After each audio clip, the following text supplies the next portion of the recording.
bistek, pero atayin ng manok tong lulutuin natin. Bali, nagdikdik nga lang pala ako ng bawang dito.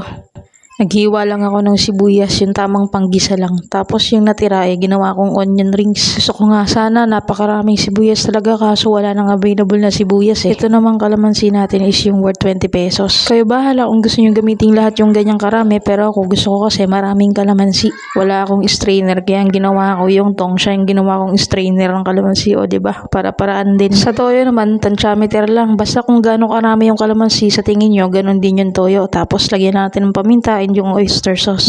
Megos nga lang mga insan, babad ng mga 30 minutes. Konting mantika dito sa pan, ipapan-fry kasi natin yung mga sibuyas para matanggalan yung tapang niya. Tsaka para lumabas yung lasa na manamis-namis ng sibuyas. Huwag nyo i-overcook, half cook lang yan. Basta yung malutong pan, then set aside. Tapos prito na natin dito yung mga atay. Prituin lang natin yung kabilaan. Hindi naman kailangan lutong-luto, half cook lang. Tapos set aside lang din natin yan. Pakukuluan din kasi natin mamaya yan baka tumigas. Itong pinagprituan, bali naging masos yan, kaya sinaling ko sa pinagmarinadan. Hindi kasi natin mapiprito ng maayos yung balon-balunan kung ganong masos na yung mantika niya. Fry lang din natin yan ng kabilaan. Bali mas matagal nga maluto tong balon-balunan. Matigas kasi yan kaya sinabay ko siya sa paggisa ng bawang at saka sibuyas. Tapos konting tubig. Pakukuluan lang natin yan hanggang sa mag-reduce yung water niya. Akala ko kasi talaga kanina purong atay lang yun. Hindi ko in-expect na mayroon palang balon-balunan. Nung nang-reduce na yung water niya, inad ko na rin dito yung pinagmarinadan. Tapos pakukuluan uli natin siya. Tapos ayun, add na natin uli dito yung atay para maluto na ng tuluyan. Pakukuluan lang uli natin siya para maglasa palalo yan. Tapos titikman muna natin kung sakto na ba sa lasa. Para sa akin sakto na yung alat tsaka asim niya, kaya naman nagdagdag na lang ako ng paminta. Tapos sili, pantanggal umay. Then ilalagay na din natin dito yung mga onion rings na pinan-fry natin kanina. Isang kulo nga lang yan mga pre, and then pwede na. Mas trip ko nga pala to sa fried rice kaysa sinaing. Kayo ba? Ito na yung niluto natin. Bistek na atay ng manok. Favorite ko talaga yan. So magkakamay tayo, tapos may fried rice pala tayo. Diba? Balon-balunan. Hindi ko alam na may balon-balunan talaga eh.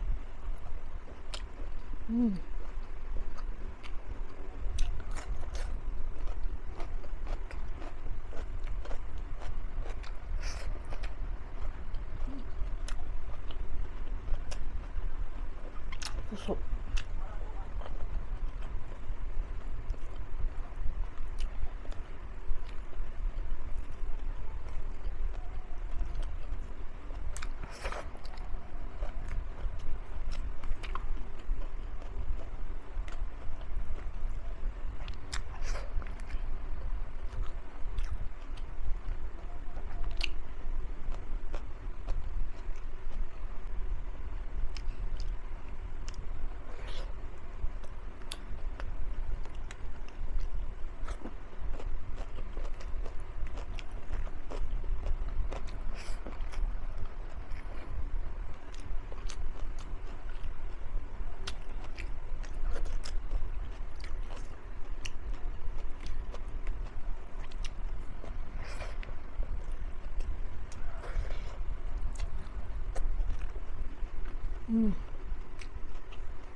Diba? Hindi ganun matigas yung balon-balunan, nangunguya siya.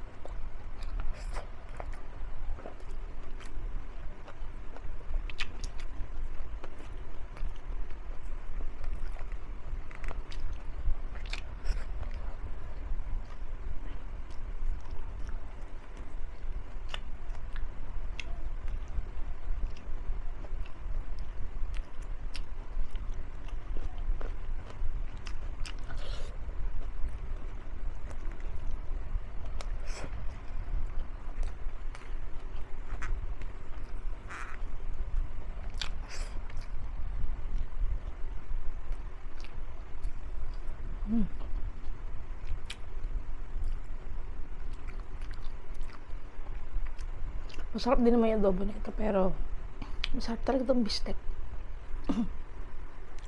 Nahihirinal lang.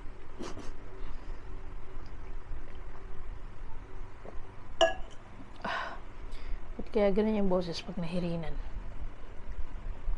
Lambot lang tapos luto talaga siya.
Ganda rin na maanghang siya kasi yung atay ng manok, di ba, malinamnam masyado. Nakakaumay pag tumagal. So, pag may anghang, bawas umay.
Gusto ko pa magkanin.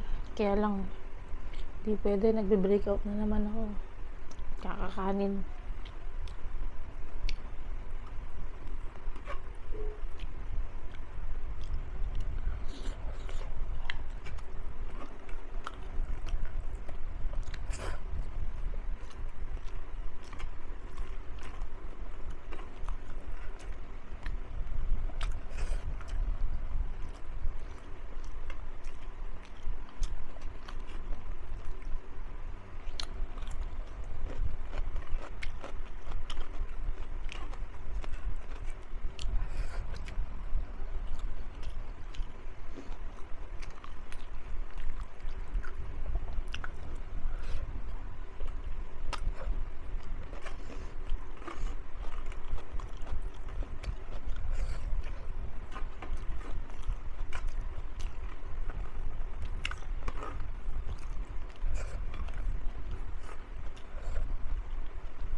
Yun, hanggang dito na lang po tayo, and sana gusto nyo niluto natin.